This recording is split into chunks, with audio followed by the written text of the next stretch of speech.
Riz. That was really convincing. Did you like that? Yeah, I liked that. Yeah, you like that? Over, like, wow, who's that girl? Who is that? What's going on? Yeah, exactly. It was me. Riz Ahmed, good morning. How you doing, brother? I'm really good. How are you? I'm really good. I'm glad to be here. I'm really happy you're here. I've watched two things this year that have made me obsessed with Riz Ahmed. The Night Of, which we're going to talk about, and I properly got obsessed with that. But also the movie that I saw last night that is totally infiltrated my mind and my dreams is Star Wars Rogue One, which is huge. And I saw it last night, and congratulations on that movie. Oh, thank you so much. Because it's mega, innit? It's proper cool movie. Yeah, it's quite full on. Like we were just saying, it's quite different to a lot of the other Star Wars movies in important ways, but hopefully if there's enough in there that's familiar that people will still really connect to it, who love the real fans. How is it when you get that call for Star Wars? Because so cool. And then they're like, hey, Riz, do you want to be in Star Wars? Is that what happened? Were they like beating your door down? To be honest, it was a relief when I finally got the call to tell me that I'd be in the film, because I thought I'd burned all my bridges with the director. Right. What did you do to him? I started spamming him. What? Really aggressively. What, like, put me in Star Wars? Well, a little more thinly veiled. Yeah, a bit more undercover than that. But basically, he sent me the kind of the script to do the audition, to record the audition, made the mistake of giving me his email address. And I'm like a bit psycho-obsessive with my work. I love it, but I go down a black hole. It stops even being about getting a result. I'm just like, oh, what if I did it like this? So over the next 3 days, I sent him like 14 different versions of the scene. Just kept spamming him every few hours. Hang on, you're recording yourself pretending to be in Star Wars and sending them to the director over and over and over? Yeah, to begin with, I just sent him 2 versions. Right. And then I woke up the next day and I didn't get a reply. So instead of thinking he must be busy, I thought, let me just send him more. And I just kept doing that every few hours, like a habit. Oh my God, stop! Yeah, I know. And I just kept doing like different accents and different costumes. And just like, I'm sure there was, yeah. And how were you like making these costumes at home? Like getting a curtain around your head? And it was at one point, actually, I thought, wouldn't it be good if you had a headband? But I didn't have one, so I just wore a tie, like a school tie around my forehead. It's amazing that you're here, actually. It's amazing that I'm not in prison with a restraining order, to be honest. Harassment. Yeah. So you sent him all those tapes, and then eventually he was like, oh my God, I mean, we just have to put him in Star Wars. It's the only way to make it stop, to be honest, yeah. I'll just put him in the movie. Yeah, I mean, he emailed me a few days later, and he was like, look, thank you for sending me all these auditions. Please stop sending me these auditions. I'll let you know. And then it took a few weeks, and then he called me. So I was just relieved he wasn't, taking out a restraining order. I do like that, though, because that means you wanted the role, you were dedicated, you were persistent, also that I'm a psychopath. And you're also completely insane. Yeah, have you done this before for other jobs where that method of getting a job has worked? Let me think. Strangely, no. No. Strange No. that usually doesn't work. But now it's worked. It's worked once, and now that I've been encouraged. Is really dangerous. Yeah. I mean, any film you want, just keep sending them tapes in. Yeah. Over and over. Over and over. It's a nice message to put out there. So I saw the movie last night, and I have a few questions about the movie. There's stuff I want to talk to you about, but I feel like if we talk about it, people will go crazy with Star Wars. Right. Because you can't say what happens, because people want to go and see this, and you definitely can't say what happens at the end. How hard is it to keep a Star Wars secret a secret? Oh, man. In a way, you realise that, the anticipation and the mystery and the suspense is part of people's enjoyment. You don't want to ruin that for people. But also, to some extent, you're just like, you've got to get it out, man. So I just kind of start telling people who don't really care at all. Right. Like my parents. Yeah. So I'd be like telling my mum. And my dad has kind of seen Star Wars, so he's still even vaguely interested. So I had to kind of lock him out of it. But I'd be like, going to visit my parents. She'd be like cooking me some food, and be like, usually I don't talk to her about work, But I just go like, Mum, guess what? This happens, this. And she'd be like, oh, okay, that's nice. Yeah, listen, have some more roti. She didn't really care at all. Just in one ear, out the other. So that was good. That's good parenting, though, I feel. Thank you, Mummy, for not listening. Do you know what I mean? That's good. They're not gassed that you're in Star Wars, which is that's gonna keep you sane. Yeah, sane-ish. Going to keep you sane.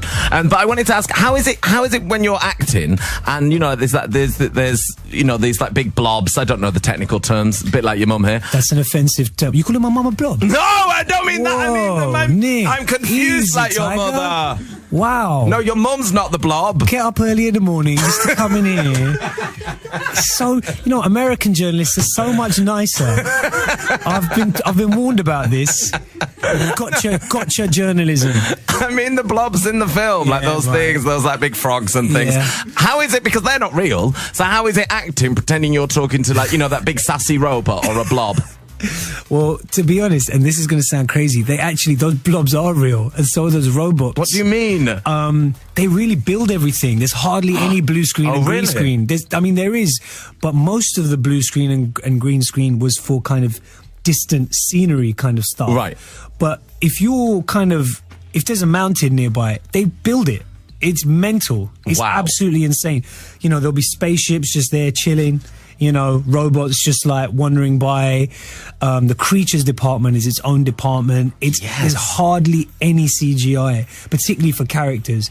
I mean, even Alan Tudyk, who plays the droid K2SO, he was actually physically on set, on stilts, so he was 7 foot tall, wearing one-piece spandex unitard, which is what he normally wears, so that was all right. It's fine, this came from home. Yeah, with kind of motion trackers on it, not even with ping pong balls. So it wasn't distracting, it was just interacting with, Alan on stilts. So they really build the world for you, and it makes it so much easier. Is it easier, that? So much easier. Is the pressure not on, though, when you step on set and you're like, oh my God, that mountain was well expensive. I've got to be well good at acting now. Try not to break the mountain. Yeah. It is kind of humbling, particularly when you just pick up any random piece of, like, any prop on, say, this mug in a Star Wars world, right? You're sat there, you're doing a scene, the mug's not even on camera. You pick up that mug in between takes, you just be like, your mind will be blown. There will be alien writing and like ancient engravings on it, and like screens and flicks and switches, and you realize everyone who's worked on these films has grown up, wanting to work on these films.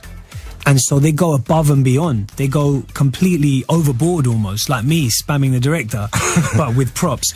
And you realize, wow, this is mad. This isn't even on camera. And that's when you steal it. Yeah. Did you nick out?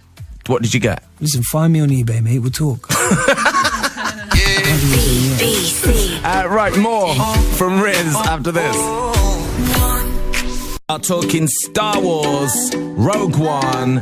Riz Ahmed is here. Okay.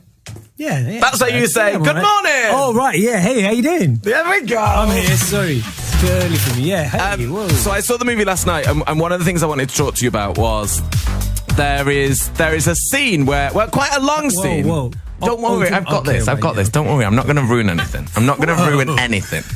Where there is so much rain, a lot of rain. Now, I'm guessing they're like, oh God, Riz is like, he's probably going to be up for, an award for, the night of like Golden Globe, something like that. Can you specify what temperature that rain is? Or is that just like cold hose pipe? Or can you be like, 28 degrees, please? Yeah, well, you know me very well by now, Nick. Yeah, I know the temperature of your preferred rainwater. Yeah, if it goes below 27, I'm not coming out my train. He's out of it. No way. Exactly. It's, what? That's the thing. It's on the first day you show up to work on this, Star Wars movie, and it's so exciting, and stormtroopers running around everywhere, and they built this whole world, like I said, which is amazing. And then day 2, you're like, oh my God, I'm just so tired and wet and covered in bruises, and need to sleep, and it's just it was full on. And I think particularly this film it's not a walk in the park.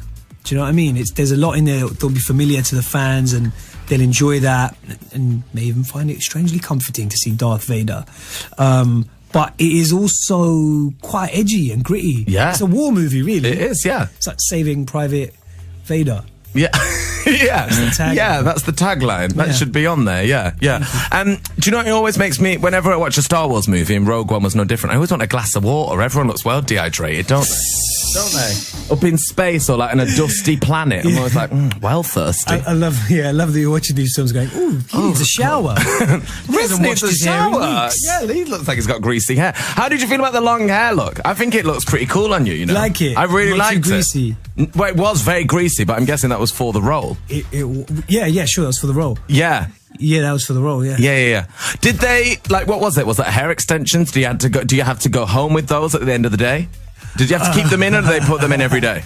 You're ruining the illusion, the magic of the movie. These are questions. People are going to go in wondering whether the hair is real. It's not real, I don't think. Whoa, it looks too thin to be Nick! It was a wig actually, and the reason it was a wig is because I'd shaved my head quite recently before that. It wasn't too long after the night of, and then another film I did called City of Tiny Lights, so I had a shaved head for both of them. But yeah, I was really enjoying it, man. I'm liking it. Kind of giving it the old like shampoo ad flick every morning. Like Beyonce flick. Yeah, exactly. Quite like it. Quite liked it. It's quite a good look. It's a good look. And so your other smash, along with Star Wars, is The Night Of, which, as I was just saying during that record then, I have a terrible attention span, really, really do. But The Night Of, I really stuck with and really genuinely loved it. And we all did on the show. And it made me and Fifi so anxious for weeks when we were watching it. Congratulations, because nominated for a Golden Globe last night. Oh, thank you so much. Yeah, thank you for sticking with it. Well, yeah, I mean, appreciate it. It does. I mean, that is anxiety over 8 episodes, doesn't it? It stresses me out like nothing else. It's like an exam. That's the funny thing, is that people kind of been coming up to me for the show going, thank you so much, you know, I was wicked, really liked the show. You really gave me anxiety though. You really stressed me out. You ruined my weekend. Yeah. I loved it, but you ruined it. Because it is quite intense. It's full on. And I think people are ready for that kind of stuff, to be honest, you know, that really goes there, whether it's with Rogue One or The Night Of, kind of, you know, TV shows and films that just feel a little gritty and kind of take you to that place. You know, a bit of a roller coaster. It makes you really think, that show. And Rogue One does as well, you know. Prompts a lot of questions, it does. I saw that loads of American interviewers and people in America were shocked that when you start speaking, you come on the show, you're not American, and it's blowing America's mind. I've heard they're like, what, you were acting that accent? Yeah, they say it just like that as well. Yeah, I mean, yeah, that's the thing. It's crazy, right? How do you perfect that American accent? Because it's very good. It starts off as a complete mess. I mean... Does it? Yeah, I mean, I basically have this idea where as soon as I'll land in the city or turn up, you know, where we're going to be shooting, I just start talking in that accent. Right. So the first person I meet at the airport, you know, the assistant directors or the production managers, whoever, I'll just be talking in that accent. But the thing is, I haven't had a chance to get it right. So I basically just land and like speaking in an Irish accent randomly. Top of the morning to you, New York City. How are you doing there?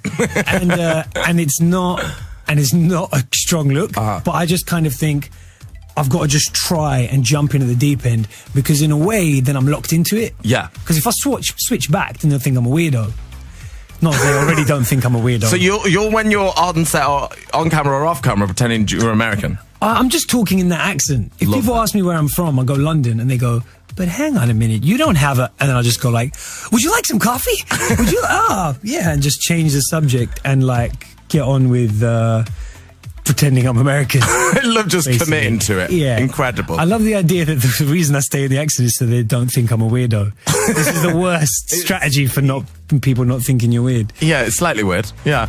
But we loved it, and massive big ups on that, and congratulations on the Golden Globe nomination. When do you find out if you win that? Is that January, February, something like that? I mean, the awards are start of January, but to be honest, man, I never in a million years thought that I'd be nominated, and to be up there as well with John Turturro, who's also in it. It's quite rare that they nominate two actors from the same show, so that feels really special. And also all the other people nominated, like Bryan Cranston's absolute G. Yes. My favourite drug dealing nutter. And then you've got Courtney B. Vance as well, who I don't know if you saw in Trial of O.J. Simpson. He was... Oh, yeah, I love that. Yeah, Johnny Cochran. Yeah, so love that. Awesome. And our very own Tom Hiddleston. So, yeah, I'm just glad to be have a seat at the table. Well, congrats on that. And congratulations as well on Rogue One, A Star Wars Story. Make sure you go and see it, everybody. Out this weekend. It's wonderful, isn't it? It is. Yeah. It's proper good. Go and see it. I wouldn't describe it as wonderful. I'd say it's hardcore and badass. Epic.